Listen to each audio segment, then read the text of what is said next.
วันพรุ่งนี้เป็นวาระมงคลของท่านรองชัชวาลปัญญานะครับท่านรองชัชวาลปัญญารองผู้ว่าราชการจังหวัดเชียงใหม่นะครับเป็นวาระ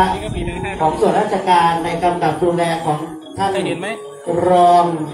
ชัชวาลปัญญานะครับ4 โมงเรียนเชิญทุกท่านโมงครึ่งเริ่มประกอบพิธีนะครับโดยส่วนใหญ่จะตรงตามกำหนดการ4 โมงครึ่งโดยประมาณนะครับสดับพระธรรมเทศนาประมาณ1 ชั่วโมงหรือ40 นาทีเจริญพระพุทธมนต์ประมาณ40 นาทีถึง1 ชั่วโมงใช้เวลาประกอบพิธีประมาณ2 ชั่วโมงครึ่งโดยประมาณนะครับรวมทั้งเวียนเทียนและ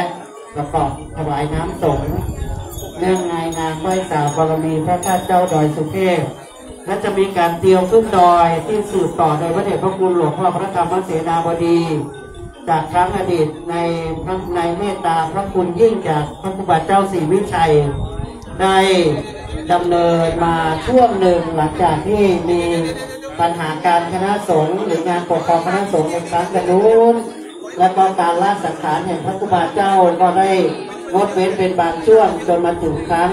ที่พระเดชพระคุณหลวงพ่อพระธรรมเสนาบดีครองวัดก็คือดำรงตำแหน่งเจ้าว่า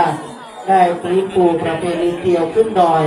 ซึ่งจะมีในวันเพ็ญ14 ค่ำเดือน 6ตั้งแต่เวลา2 ทุ่มมีจุดพักอยู่ประมาณ 8-9 จุดแล้วก็จะเกี่ยวขึ้นดอยทั้งคืนจนถึงรุ่งอรุณในวันวิสาขะนะครับ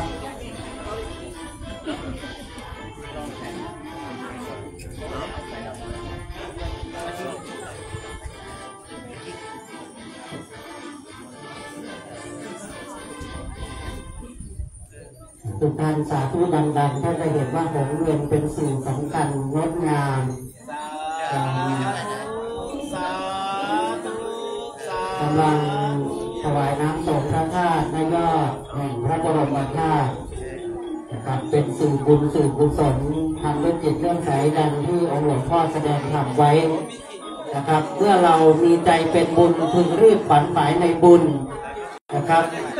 ไม่เช่นนั้นแล้วความชั่วบาปจะเข้ามาแทนที่นะครับนั่นคือสรุปง่ายๆจากเทศ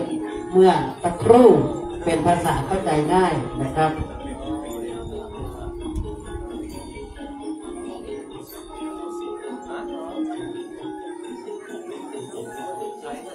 หมดเลยขอบพระคุณทุกท่านนะครับในวัน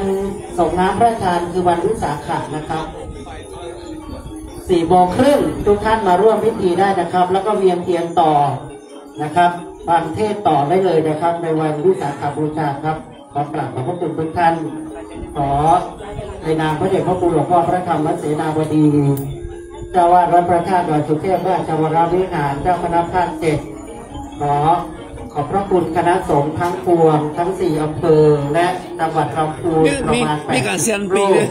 ปฏิสุสามเณรและอนุโมทนาบุญกับท่านรองผู้ว่าการจังหวัดเชียงใหม่ท่านศิวะธรรมิการนนท์พร้อมทั้งรองนายกเหล่ากาชาติส่วนราชการทุกภาคส่วนและคณะศรัทธาญาติโยมหัววัดชุมชนต่างๆที่นำทานสักการะมานะครับขอท่านเดินทางโดยสวัสดิภาพสวัสดิมงคลทุกประ